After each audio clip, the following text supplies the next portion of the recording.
Bismillahirrahmanirrahim. Kiamat. Kapankah datangnya kiamat itu?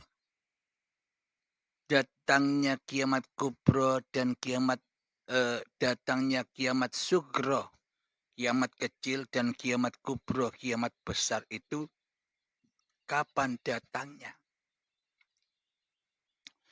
Ketika Kanjeng Nabi Muhammad sedang duduk-duduk dengan para sahabat-sahabatnya, datanglah lelaki yang tampan dan mendekatkan kedua lututnya kepada kedua lutut Kanjeng Nabi Muhammad sallallahu alaihi wasallam seraya berkata, salah satunya seraya bertanya, Muhammad, kapankah datangnya hari kiamat itu?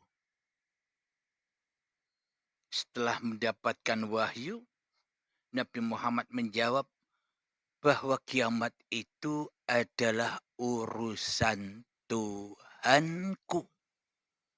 Nabi Muhammad tidak tahu, apalagi seluruh manusia. Semuanya menjadi urusan Allah. Karena Allah lah yang menggelar seluruh manusia.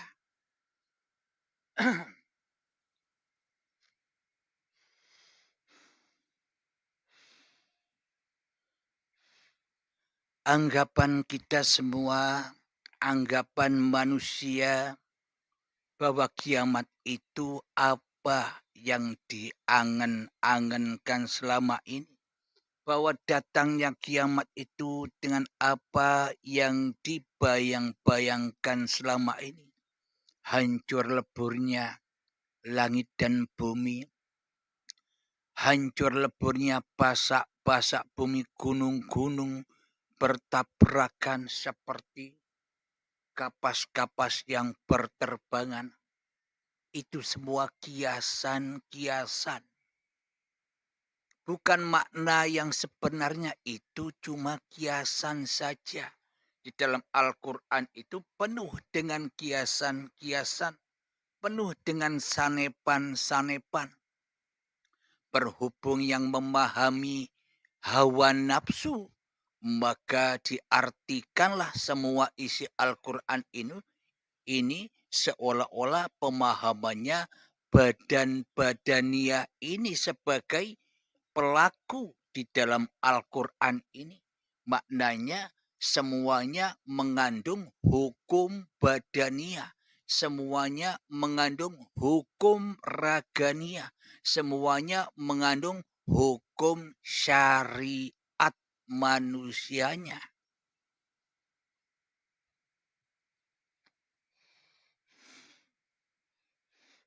Karena yang memahami dirinya lebih wujud daripada Tuhannya di hatinya, ya diartikan sesuai hawa nafsu manusianya. Seolah-olah semua cerita-cerita yang ada di Al-Quran itu disosok-sosokkan. Allah disosokkan, malaikat disosokkan, setan disosokkan, manusia disosokkan, neraka disosokkan, surga disosokkan, semuanya serba disosok-sosokkan. Seperti ceritanya ayahnya Nabi Ibrahim, yakni yang bekerja sebagai pembuat berhala. Kemudian setelah dipahat berhala-berhala itu, lalu disembah-sembah sendiri oleh ayahnya Nabi Ibrahim. Coba kita hayati dengan hati. Itu semua kan sifat-sifat diri manusia kita selama ini. Seperti ayahnya Nabi Ibrahim. Apa itu? Kita merasa berilmu sendiri. Kemudian kita bangga-banggakan sendiri ilmu kita. Kita merasa berbuat amal-amal sendiri. kemudian kita bangga-banggakan dan kita mulia-muliakan amal-amal dan ilmu-ilmu kita sendiri di hati kita. Apakah itu tidak sama dengan kedudukan ayahnya Nabi Ibrahim? Coba hayati dengan hati kita. Contohnya lagi saat kaumnya Nabi Musa, yakni Raja Fir'aun. Di dalam hati Nabi Musa yang ada hanya la ilaha illallah. Tiada Tuhan selain Allah. Musanya tidak ada. Akan tetapi musuhnya Nabi Musa di dalam hatinya yakni Fir'aun, yang ada, yang wujud di dalam hatinya hanyalah Fir'aunnya daripada pencipta Fir'aunnya. Itu pun kan sama dengan kita semua selama ini. Yang merasa diri kita lebih wujud daripada wujud Tuhan kita. Kita merasa lebih hidup daripada hidup Tuhan kita. Kita merasa lebih berkuasa daripada Tuhan kita di hati kita. Apakah itu tidak sama Fir'aunnya? Itulah indahnya kiasan-kiasan yang ada di dalam Al-Quran itu. Indah, sungguh indah bahasa-bahasa Sang Pencipta itu. Sehingga kita yang belum memahami sampai di sini mengartikan, menafsirkan Al-Quran dengan bahasa-bahasa syariat saja. Bahasa-bahasa lakunya badan saja. Bila kisah-kisah seperti kisahnya ayahnya Nabi Ibrahim, seperti kisahnya Fir'aun, seperti kisahnya kaumnya Nabi Lut itu terjadi dulu, yang lalu dahulu, yaitu sama saja dengan menganggap Al-Quran itu hanya cerita-cerita, hanya dongeng-dongeng orang-orang yang terdahulu saja. Berarti Al-Quran tidak suci. Berarti Al-Quran tidak berfungsi pada diri manusia kita. Karena kita menganggap itu kan kisah-kisah orang zaman dulu. Padahal sesungguhnya semua kisah-kisah yang ada di dalam Al-Quran itu semuanya sudah ada di dalam tiap-tiap diri jiwa manusianya yang mati kesadarannya kepada Tuhannya. Ada di dalam tiap-tiap diri manusia yang masih keras hatinya seperti kerasnya batu. Akhirnya jadi bahan bakarnya neraka dan dibakar bersama iblis dan setan di dalamnya. Itulah azab-azab kubur, azab-azab jahanam yang sesungguh-sungguhnya. Yang manusia tidak pernah tahu. Manusia pengetahuannya hanyalah dengan bayang-bayang, angan-angan, ayang-ayang. Manusianya saja imajinasi manusianya. Karena manusianya telah jadi setan, telah jadi jin yang panas di dalam hatinya. Karena cinta di dalam hatinya bukan cinta kepada Tuhannya, akan tetapi cinta pada dunia yang memanaskan hatinya.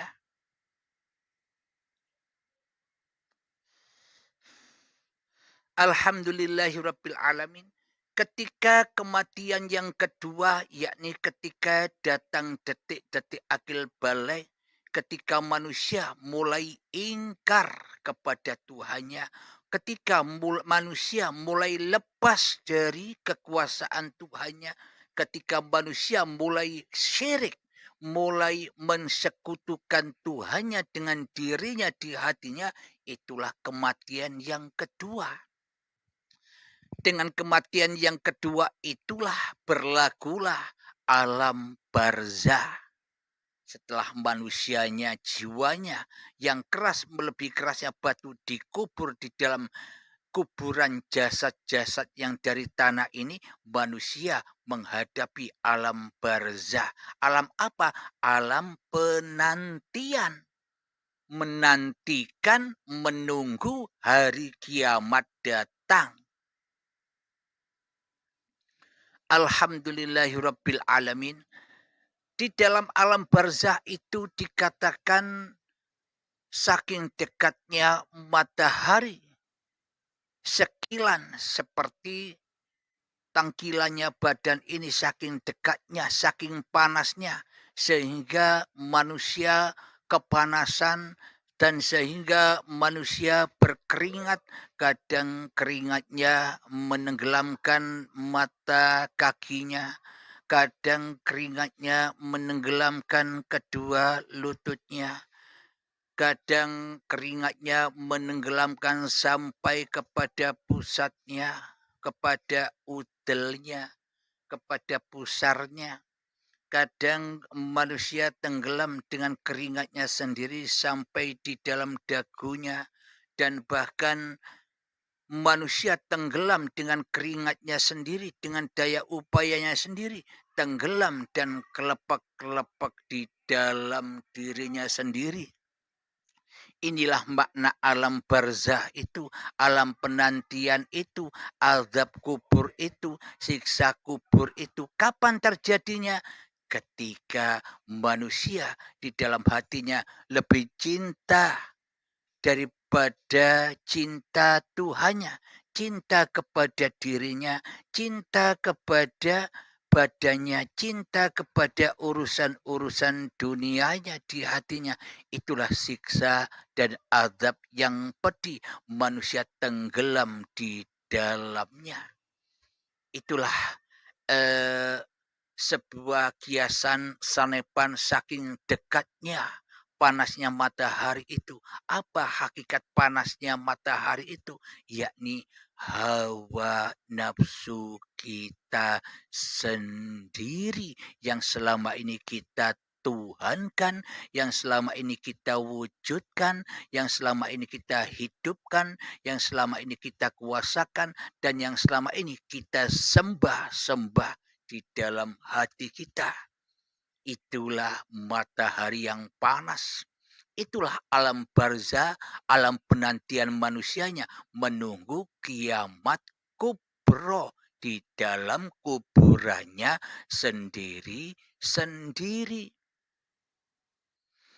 Di dalam hatinya ketika manusianya di dalam kuburan-kuburannya, ia berharap-harap bila manusianya jauh dari Tuhannya, bila manusianya tak ada iman kepada Tuhannya, ia tersesat di dalamnya.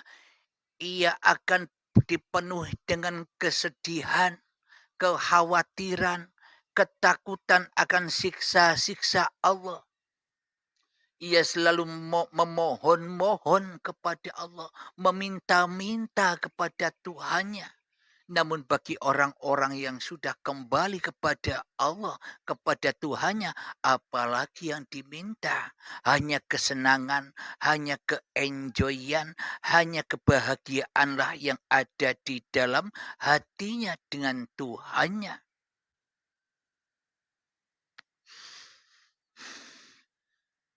Lalu sampai kiamat yang mana? Jadi saya ulangi lagi, kiamat sugro itu, kiamat kecil itu ketika manusianya meruntuhkan. Kiamat sugro, kiamat kecil itu ketika manusia mengganti, mencuri, merampok kerajaan Tuhan menjadi kerajaan dirinya, telah membunuh Tuhan dan manusia mentuhankan dirinya di hatinya. Itulah kiamat sugro. Kapan itu terjadi? Ketika detik-detik akil baliklah, itulah kiamat sugro itu, kiamat kecil.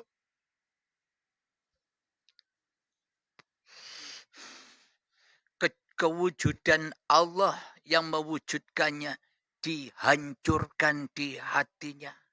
Kehidupan Allah yang menghidupinya dihancurkan di hatinya. Kebesaran Allah yang membesarkannya dihancurkan di hatinya.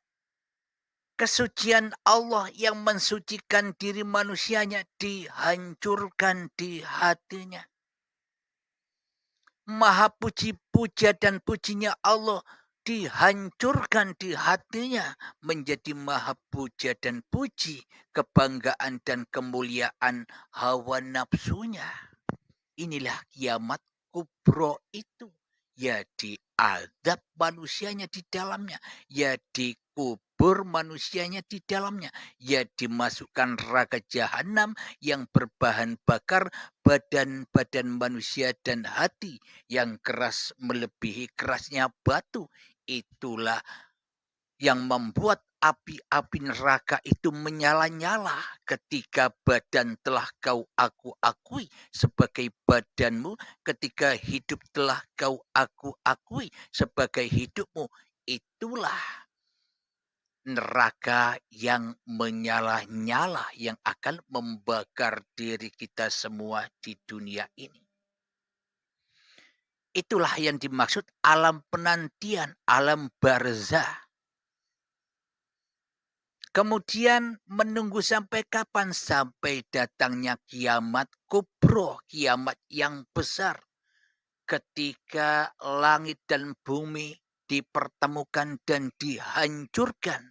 Itu maknanya ketika kehidupan manusia kita dan badan yang selama ini kita akui sebagai bumi, hidup sebagai langit, sudah kita satukan, sudah kita persembahkan amanah-amanah ini, bahwa hidup dan badan ini hanyalah amanatullah, bukan milik manusianya. Ini milik Allah. Itulah kiamat kubro itu terjadi kapan? Ketika manusia berani mati, ketika manusia berani berbaiat, meninggalkan semua apa yang dicinta-cintainya. Ilmu ditinggalkan, amal ditinggalkan, harta ditinggalkan, bahkan badan dan hidupnya pun ditinggalkan, dihancurkan. Itulah kiamat yang akbar. Itulah peperangan yang akbar. Jadi memerangi hawa nafsune dewe-dewe. Jadi di dalam latih keheningan itu kita belajar kiamat. Kita belajar mati. Alhamdulillahirabbil alamin. Maka ketika datangnya kiamat, maka ketika datangnya baiat, maka ketika datangnya kematian manusianya, maka bangkit lagi hidup yang kedua. Hidup yang pertama ketika Allah, Tuhannya manusia, menciptakan manusia dari tanah sampai menjadi bayi, kemudian dirampas oleh manusia. Kemudian ketika manusianya menghadapi pintu baiat, pintu kematian, syakaratul maut, maka ketika manusianya sudah dicabut nyawanya, dimatikan, dicabut sendiri oleh manusianya, maka ketika manusianya sudah mati, maka bangkitlah kesadaran manusianya di dalam bertuhan. Maknanya hidup kembali. Siapa yang hidup? Apakah manusia punya hidup? Yang hidup Allah, ya tetap Allah. Manusianya mati, ya tetap mati. Jadi kehidupan yang kedua manusianya itu ketika manusianya mi'raj kepada Tuhannya. Seperti mi'rajnya para nabi dan rasul. Ketika seperti mi'rajnya para manusia-manusia yang dikehendaki Tuhannya. Itulah kehidupan yang kedua. Kemudian semuanya dikembalikan ke sisi Allah. Selesai sudah. Alhamdulillahirabbil alamin. Itulah yang dimaksud kiamat itu menurut hakikatnya, menurut sisi di sisi Allah, bukan kiamat-kiamat yang menurut syariat manusianya, bukan kiamat-kiamat yang menurut hawa nafsu manusianya. Coba kita hayati, coba kita logikakan, coba kita pahami ini. Hari kiamat termasuk rukun iman bagi semua manusia yang bertuhankan Allah. Kiamat itu sebagai rukun syarat manusia bisa kembali kepada Allah. Itu rukunnya, kewajiban manusia harus iman kepada hari kiamat. Iman itu apa? Hanya percaya-percaya saja? Bukan. Iman itu yakni menyaksikan sendiri kiamat itu terjadi pada dirinya. Apa kiamat itu? Ya kematian manusianya terhadap Tuhannya. Kesesatan manusianya kepada Tuhannya selama ini. Itulah kematian manusianya. Itulah kiamatnya manusianya. Sama halnya Nabi Adam sadar akan kesalahan-kesalahan dirinya. Rabbana zalamna anfusana wa illam taghfir lana wa tarhamna lanakunanna minal khasirin. Itulah kekiamatannya Nabi Adam. Kekiamatannya Nabi Yunus. La ilaha illa anta subhanaka inni kuntu minadz zalimin. Jadi para nabi dan para rasul sudah menghadapi kiamat-kiamat itu. Sudah menyaksikan kiamat-kiamat itu. Jika kiamatnya menurut bangsa kiamatnya manusia, bila kiamat itu diartikan kiamat-kiamatnya yang dianggap sebagai kiamatnya hawa nafsu seperti langit dan bumi secara dohir ini, kiamat-kiamat yang besar ini, berarti selama ini takkan pernah ada nabi dan rasul dong. Berarti selama ini tak ada orang-orang yang beriman dong. Bahkan Nabi Muhammad pun bukan orang Islam dong. Tidak selamat hatinya dong. Nah, bahkan Nabi Muhammad pun bila tidak menemukan, bila tidak bertemu dengan hari kiamatnya. Kenapa? Karena kiamatnya belum datang. Kedahuluan meninggal, kedahuluan wafat. Bagaimana mungkin dikatakan beriman sebelum kedatangan kiamatnya, sebelum menyadari kiamat kubro di sisi Tuhannya? Coba hayati, logikakan. Berarti yang dimaksud iman kepada hari kiamat itu bukan kiamat-kiamat yang kita terka selama ini. Beriman kepada hari kiamat itu ketika manusianya rela, ridho, memberikan, memasrahkan, mengabdikan, mempersembahkan hidup dan badan ini, langit dan bumi ini bukan kekuasaan manusianya lagi. Akhirnya teraplikasi di dalam hatinya para nabi dan rasul. Muhammad, bukan kamu yang lempar itu, aku yang lempar. Muhammad, bukan kau yang memanah itu, akulah yang memanah. Inilah imannya para nabi dan para rasul. Karena sudah dituhani oleh uripe Allah. Karena hatinya sudah kembali di sisi Allah. Karena sudah melewati hari kiamat kubro. Kiamat yang seperti ini maksudnya yang harus diimani. Bukan kiamat-kiamat yang dohir. Kita selama ini disesat-sesatkan oleh iblis dan setan lewat hawa nafsu kita. Kita disuruh enjoy saja oleh setan, oleh iblis. Tenang wae, kiamat masih jauh bro. Gampang tobat itu nanti kalau akan mati. Sehingga setan dan iblis dengan memudah dengan mudah menyesatkan tiap-tiap diri manusianya agar tidak beriman, agar tidak bertakwa seperti iman dan takwanya para nabi dan para rasul. Alhamdulillahirabbil alamin.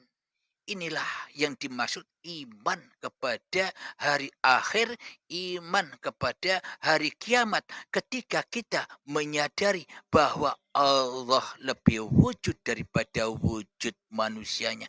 Ketika kita sudah menyadari bahwa Allah lebih hidup dari kehidupan manusianya.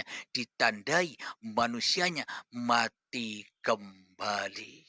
Dari yang mati menjadi yang mati. Allah dari yang hidup menjadi yang hidup. Inilah iman, inilah kiamat itu.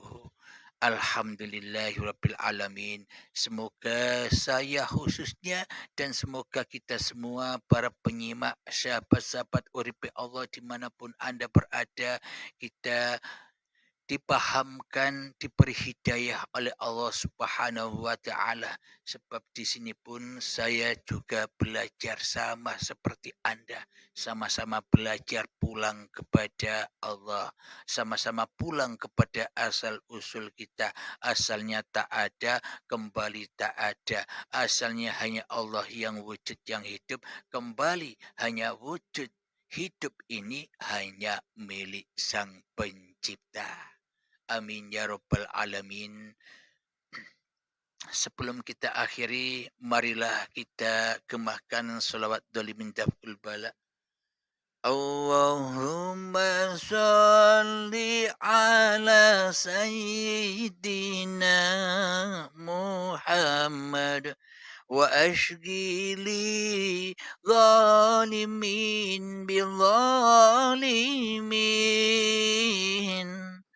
Allahumma salli ala sayyidina Muhammad wa asghili zalimin bi zalimin